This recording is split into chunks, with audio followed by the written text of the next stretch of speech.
Hello students, welcome to my channel online classes. और आज हम लोग कक्षा 10 सामाजिक विज्ञान और इसमें जो तीसरा खंड है लोकतांत्रिक राजनीति, इसके अंतर्गत हम लोग अगला पाठ पढ़ रहे थे संघवाद। और इस अध्याय में संघवाद में हम लोगों ने ढेर सारी चीजें पढ़ी थी कि संघवाद से क्या आशय है और साथ में भारत में कैसी ये संवैधानिक व्यवस्था चल रही है और संघीय शासन की विशेषताएं। इसके अलावा स्थानीय शासन के बारे में भी हम लोगों ने देखा था। तो अब जो स्थानीय शासन है इनके बारे में हम थोड़ी सी बात करते हैं। और यहाँ पे हमारा जो आज का टॉपिक है कि पंचायत व्यवस्था या स्थानीय स्वशासन ये क्या है और ये कैसे काम करता है। तो इसके पहले हम लोगों ने एक चीज और देखी थी कि यहाँ पे जो गांव में पंचायत होती है इसमें क्या होते हैं, प्रधान चुने जाते हैं। और अक्सर जो स्थानीय स्वशासन हुआ करता है, इस स्थानीय स्वशासन में एक ग्रामीण क्षेत्र के अंतर्गत होता है, एक नगरीय क्षेत्र के अंतर्गत होता है और 3 लेयर में ये स्थानीय संस्थाएं काम करती हैं। अब जो ये 3 लेयर हैं, ये कौन कौन सी 3 लेयर हैं उनके बारे में भी हम लोग बात करते हैं।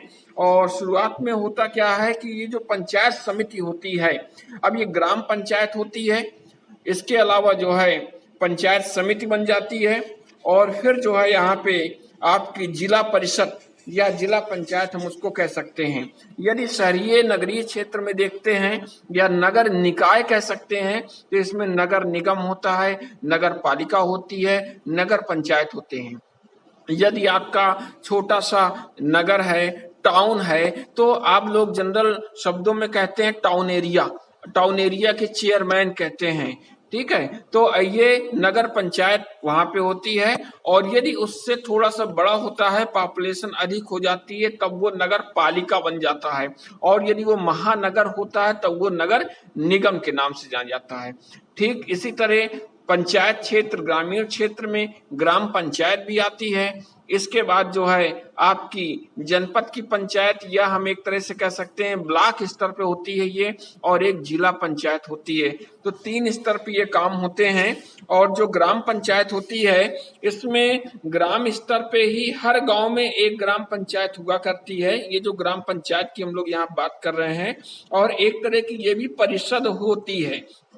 और इसमें किसी जो ऐसे सदस्य है, वो उसके गांव में ढेर सारे सदस्य अलग अलग वार्डों के होते हैं और एक उनका अध्यक्ष हुआ करता है। अध्यक्ष के अलावा सदस्य भी होते हैं जो वार्डों से ये चुने जाते हैं और उनको पंच कहा जाता है।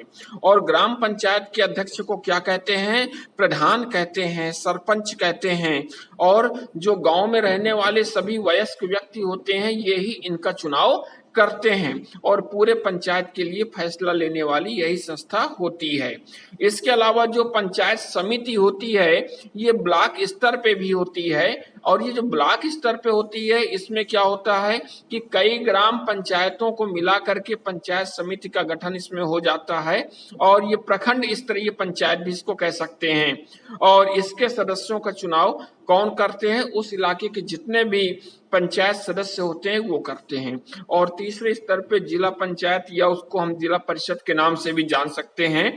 और इसमें किसी भी जिले में जितनी भी पंचायत समितियां होती हैं उन सबको मिला करके जिला परिषद का गठन किया जाता है और अधिकांश सदस्यों का चुनाव इसमें होता है। और उस जिले से जो भी लोकसभा और विधानसभा के लिए चुने गए सांसद होते हैं या विधायक होते हैं, तो वे भी जो है सदस्य के रूप में इसमें हुआ करते हैं। अब इसके बाद हम लोग आगे चलते हैं और आगे की थोड़ी सी बात करते हैं और बात आती है ग्राम पंचायत की। अब ग्राम पंचायत की हम लोग बात करते हैं कि ये ग्राम पंचायत क्या है, कैसे वर्क करती है, इसके बारे में भी थोड़ी सी हम लोग बात करते हैं ग्राम पंचायत के बारे में। तो शुरू करते हैं। और ग्राम पंचायत हर गांव में होती है, सबसे छोटी ये इकाई हुआ करती है, प्रत्येक गांव में ये होती है। आपके गांव में भी होगी, हमारे गांव में भी होगी, वहां एक प्रधान होगा और वो एक परिषद की तरह अपने आप में ये काम किया करती है।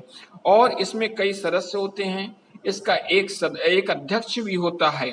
और जितने भी सदस्य होते हैं वो वार्डों से ही चुने जाते हैं और उनको हम क्या कहते हैं, पंच कहते हैं।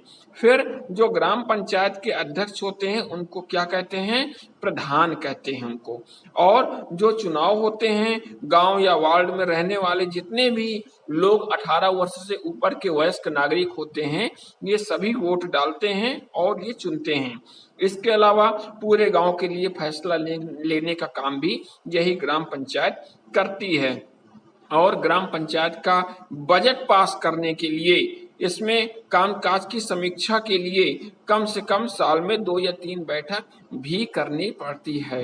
तो इस तरह हम लोग समझ गए कि ग्राम पंचायत ये कितनी बड़ी पावर है। एक तरह से संघवाद में यदि सबसे छोटे स्तर पे, निचले स्तर पे देखते हैं तो ग्राम पंचायत एक अपने आप में पावरफुल है। और अब इसके कुछ क्वेश्चन आंसर्स भी हैं, उनको आप कंप्लीट कर लीजिएगा। ये अध्याय यहाँ से आज पूरा हो रहा है। इसमें कुछ और इम्पॉर्टेंट चीज यहाँ पे दिख रही है। भारत में राज्यों के नाम भी सामने हैं और इसकी राजधानियां भी दी रही हैं और कितने ये क्षेत्र वर्ग किलोमीटर में हैं, ये भी आप यहाँ से ये क्लियर कर लीजिएगा।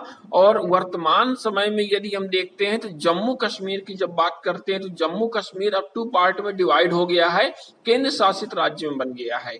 तो यहाँ पे 2 केंद्र शासित राज्य हमारे और प्लस हो जाएंगे, बढ़ जाएंगे। और ये जम्मू कश्मीर एक जो अलग से स्टेट इसमें आ रहा था, ये यहाँ से हट जाएगा। ठीक है, तो ये आप अपना संशोधन कर लीजिएगा, क्योंकि यहाँ पे बहुत सारी ये जो बुक्स हैं ये जो है नवीनतम नहीं उपलब्ध हो पाई है। इसके अलावा जो इसके क्वेश्चंस हैं ये क्वेश्चंस आप कर लीजिएगा। और जो इसके मानचित्र हैं, मानचित्र आप तैयार कर लीजिएगा। मानचित्रों में आप फिल कर लीजिएगा अलग अलग स्टेट और उसकी राजधानियों को कर लीजिएगा और यहाँ से आपका अभ्यास शुरू हो जाएगा। इसके बाद इसके कुछ इंपॉर्टेंट क्वेश्चन हैं, एनसीईआरटी से संबंधित भी इसके क्वेश्चंस हैं। इन क्वेश्चनों को आप कंप्लीट कर लीजिएगा और हमसे प्रॉपर तरीके से आप चेक करा लीजिएगा।